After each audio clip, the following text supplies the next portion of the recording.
Assalamualaikum warahmatullahi wabarakatuh. Salam sejahtera untuk semua. Bersama saya Syarif AB.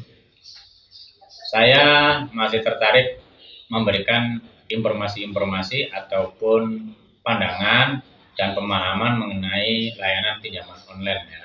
Di mana layanan pinjaman online sampai sekarang pun masih menjadi polemik buat beberapa masyarakat. Baik masyarakat lama yang mungkin masih khawatir dengan adanya tagihan-tagihan yang masih berjalan dan atau khususnya masyarakat-masyarakat pengguna pinjaman online yang baru. Nah, dalam hal ini saya coba simpelkan saja ya. Sebetulnya layanan pinjaman online atau yang disingkatnya pinjol itu kan berdasar dari kata pinjaman dan online. Adanya layanan pinjaman itu kan mungkin juga dianggap bisa bermanfaat buat masyarakat gitu ya. Dan pada layanan online tentu ada hal-hal yang mungkin juga harus dipahami oleh masyarakat mengenai kriteria-kriteria yang bisa dimanfaatkan atau berdampak pada layanan online itu sendiri. Sehingga buat masyarakat yang khususnya pengguna layanan online atau khususnya layanan pinjaman online harus bisa memahami adanya hal-hal yang pernah terjadi, berdampak, dan menjadi suatu pemahaman yang bermanfaat buat masyarakatnya, gitu ya. Di komunitas kami dan di channel Secret Finansial, baik di YouTube maupun di TikTok juga ada, bahkan di Facebook ya, di Facebook juga ada. Itu banyak sekali informasi-informasi yang kami sampaikan melalui medsos tersebut terkait hal-hal yang berkaitan dengan layanan pinjaman online. Banyak kok informasi-informasi yang bisa menjadi manfaat buat masyarakat dan adanya kriteria-kriteria untuk membantu masyarakat-masyarakat yang sedang mengalami masalah pada layanan pinjaman online itu sendiri, gitu ya. Nah, namun secara garis besarnya begini, dalam dunia pinjol yang sering menjadi satu permasalahan yang meresahkan masyarakat itu diantaranya adalah adanya ancaman, tekanan, teror yang berlebihan pada layanan komunikasi khususnya pada nasabah yang gagal bayar, gitu ya. Dan adanya kemungkinan kedatangan kolektor lapangan.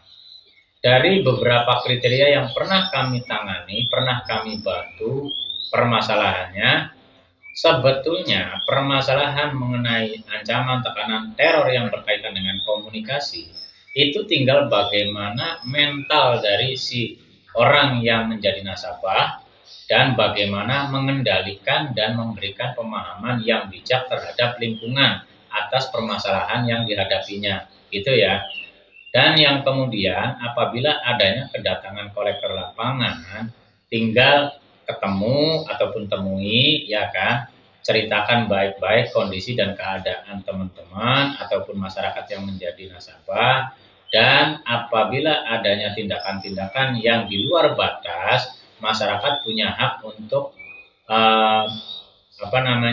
menyamankan keadaan masyarakat itu sendiri ataupun lingkungannya. Jadi dalam hal ini apabila ada pihak-pihak yang mengatasnamakan kolektor, ada yang mengatasnamakan pihak ketiga dari khususnya layanan pinjaman online, tidak perlu takut karena masyarakat juga punya hak, ketertibannya, kenyamanannya, ketenangannya.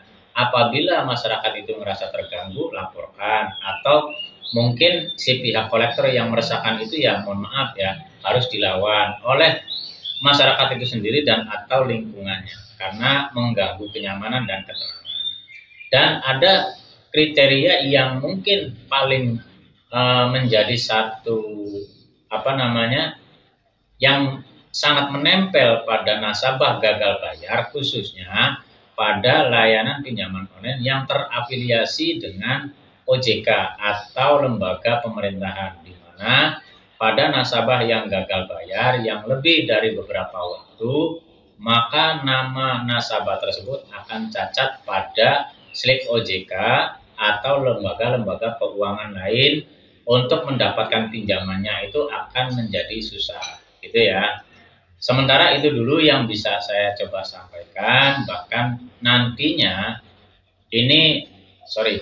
Mudah-mudahan ini menjadi satu bagian dari pemanfaatan yang mudah-mudahan juga bisa menjadi penguat buat masyarakat.